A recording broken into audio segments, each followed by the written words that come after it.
They told you power begins in the mind. They told you to think brighter thoughts, to repeat affirmations, to discipline your focus. But here's the truth no one dares to speak. A still mind inside a frozen body is powerless. The greatest secret of transformation was never hidden in the brain. It lies much deeper, in a bone at the base of your spine. A bone ancient Egyptians called the Djed pillar, the spine of resurrection. A bone Taoist masters honored as the foundation of life force. A bone that African shamans treated as the living drum of the body, where rhythm becomes prayer. Today, we call it the sacrum. You've been trained to ignore it, to sit still, to freeze your hips, to see movement as entertainment, not initiation. But the ancients knew something we've forgotten. If the sacrum does not move, your energy does not rise. Think about it. You've tried to raise your vibration by thinking positive. You've visualized success. You've repeated the mantras. Maybe it worked for a moment. Then the static returned. The numbness crept back. That's because you skipped the doorway. Your sacrum remained locked, and with it, your signal stayed weak. But here's where it gets dangerous when you unlock it. Even with the simplest, most subtle movements, everything changes. Your breath deepens. Your spine hums with rhythm. Your presence sharpens. And reality, yes, reality itself begins to reorganize around your vibration. This isn't a metaphor. It's not self-help jargon. This is the ancient science of rhythm, of energy, of embodiment. The sacrum was called sacred not by accident, but because it is the root altar of your power. In this video, I'm going to show you why movement, not thought, is the real activator of your creator state. You'll discover the forgotten body codes, the hidden truths buried by religion, culture, and modernity. And most importantly, you'll all learn how to move in a way that instantly reawakens the power you thought you had lost. To understand why movement is the real key to unlocking your power, we need to go to the very foundation, the sacrum. Most people have never given this part of their body a second thought. Doctors call it a piece of the skeletal system. Anatomy charts label it and move on. But the ancients saw something far deeper. In Egypt, the sacrum was symbolized as the Djed pillar, carved into tombs, and temples as a sign of resurrection and stability. The vertical spine that allowed divine presence to rise from earth to heaven. In Taoist traditions, it marked the lower dantian, the storage place of qi, the raw life force cultivated through breath and movement. In Afro-diasporic lineages, it was the bass drum, the ground of rhythm where hips spoke the language of spirit and prayer. The sacrum is not just a bone. It is the first bone to form in the womb and the last to decompose after death. It guards the base of your nervous system. It connects directly to the pelvic floor. And it cradles the cerebrospinal fluid, the liquid current that carries signals from your body to your brain and back again. When it remains frozen, your entire system stagnates. When it begins to pulse, rhythm flows through every nerve, every organ, every thought. And yet, modern culture has silenced it. We're taught to sit still, to treat the hips as shameful or purely functional, to equate spirituality with stillness, silence, and detachment from the body. But the ancients knew the opposite. You cannot raise your consciousness if your foundation is frozen. Why do you think systems of power have always feared the moving body? Colonial rulers called sacred dances primitive. Religion labeled hip movement as sinful. Schools and workplaces trained you to sit straight and stay still. A still body is easier to manage, easier to control. This is why so much of modern spirituality feels incomplete. It lives in the head, in books, in theories, in endless affirmations, but it does not live in the pulse of the body. And without that pulse, your vibrations stay static. Here's the deeper truth.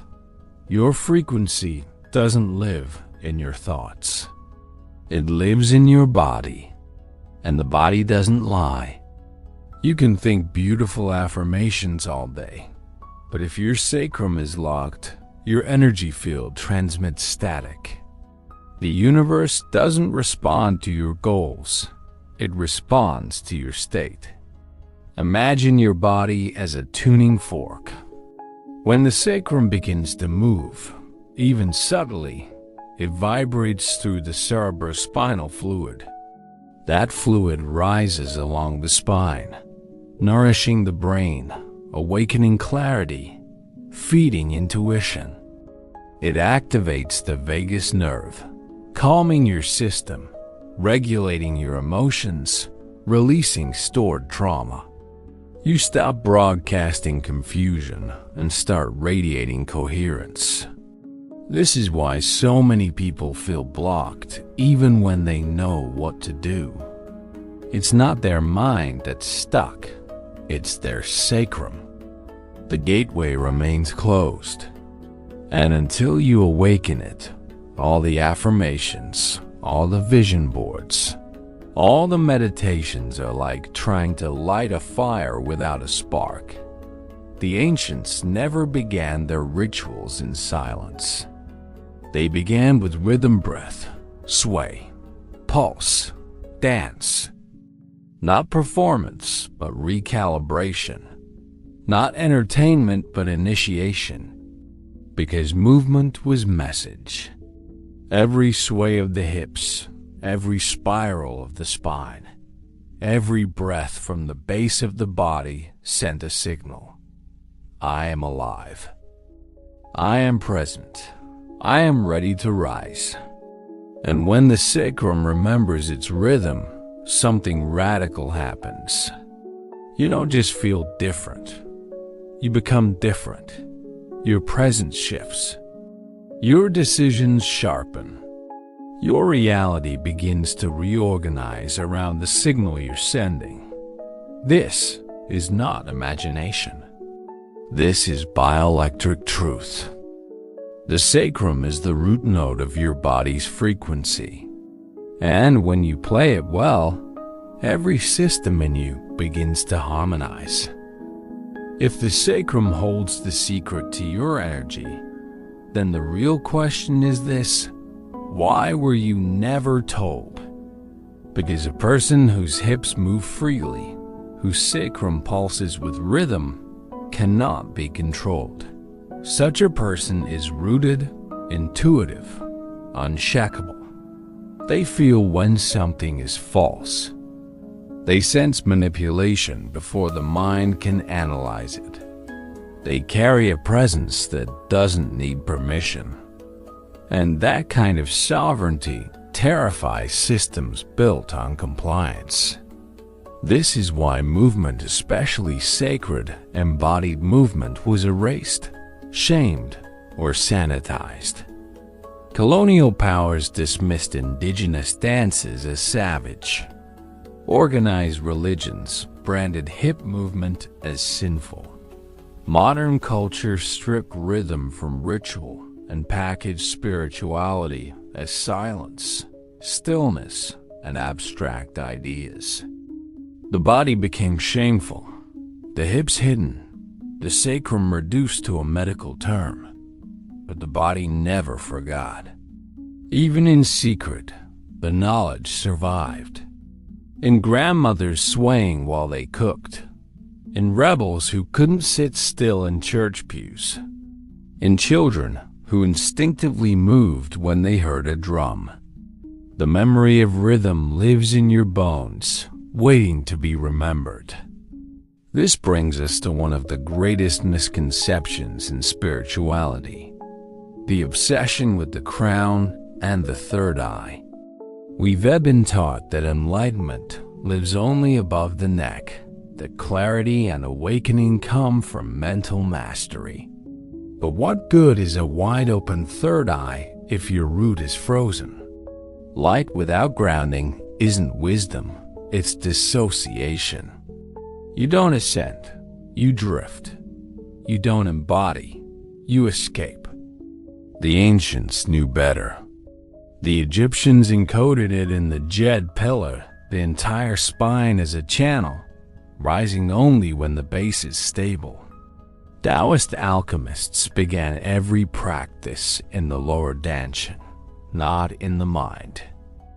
African traditions honored the hips as the first drum, the body itself as the temple. Even Hermetic philosophy whispered the truth. As above, so below wasn't just philosophy. It was anatomy. The mind above reflects only what the root below allows. And here lies the paradox.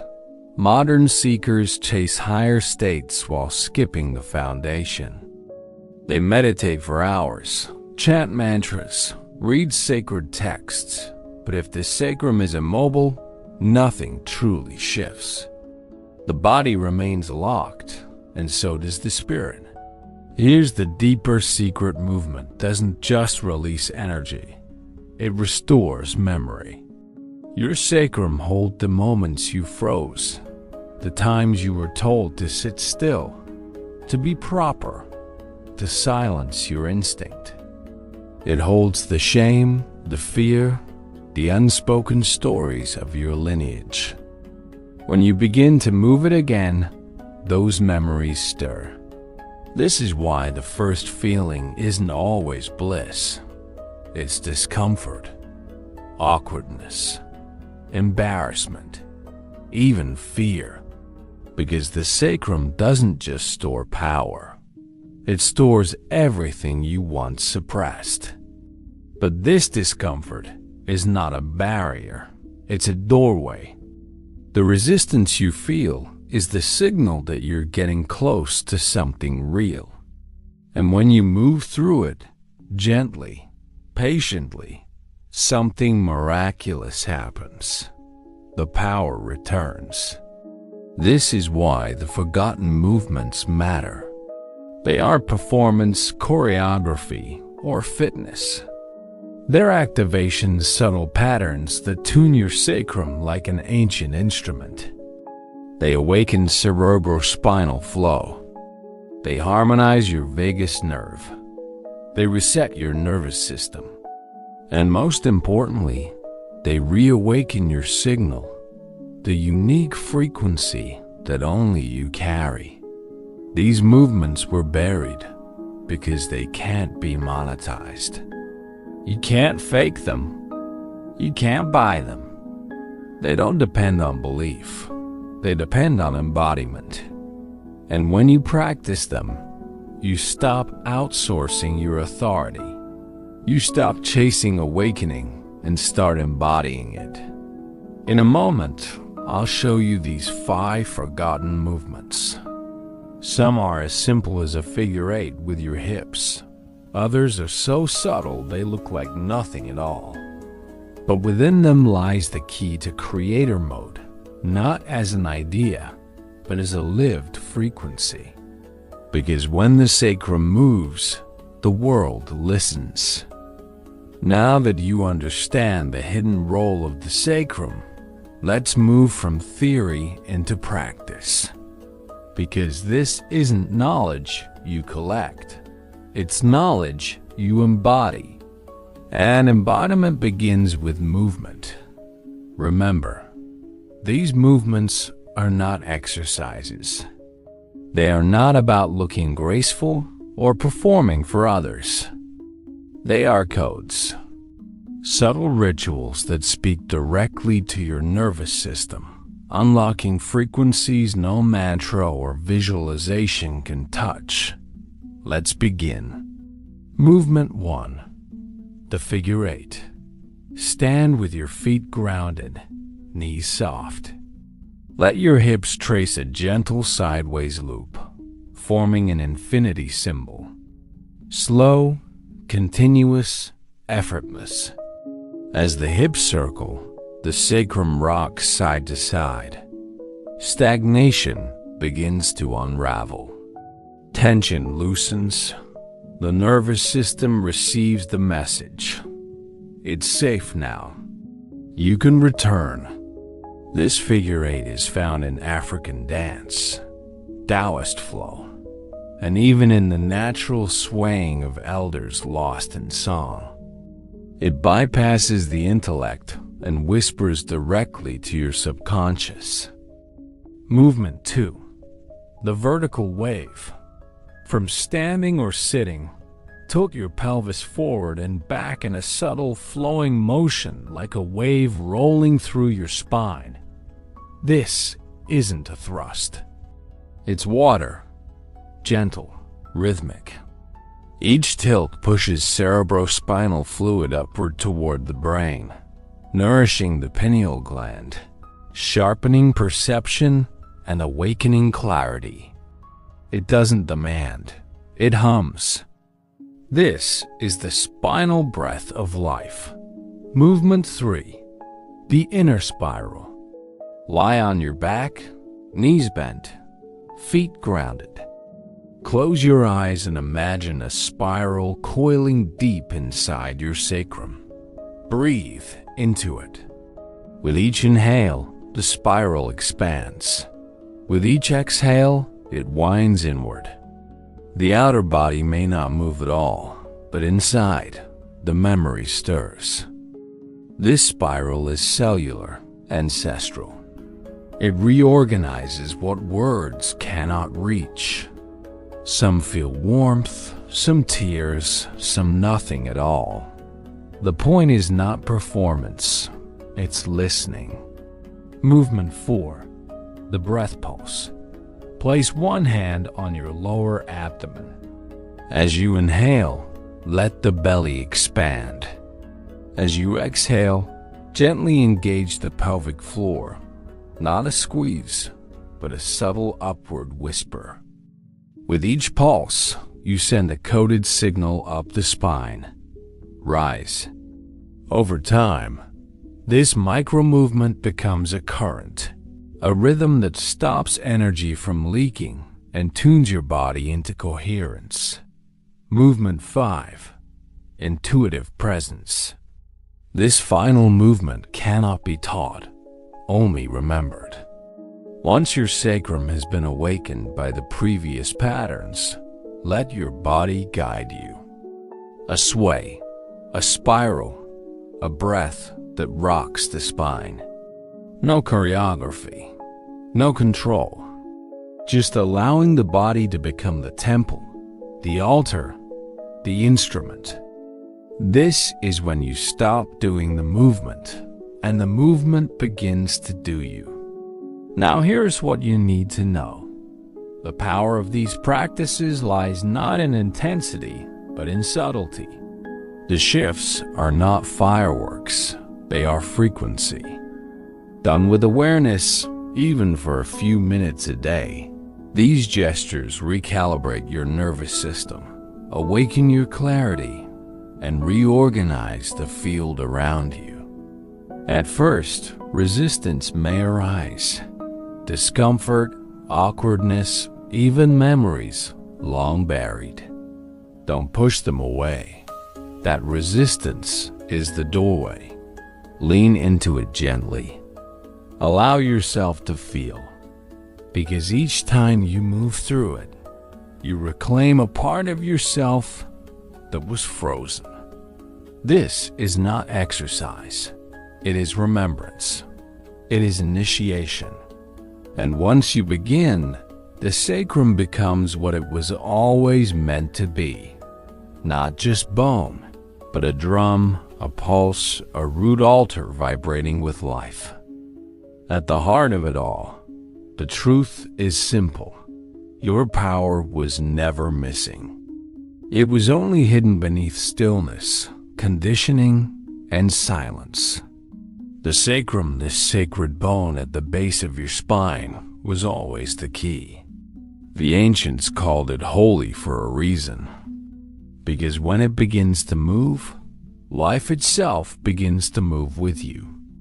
Think back to everything you've tried to fix yourself: affirmations, meditations, visualizations, endless seeking for answers outside.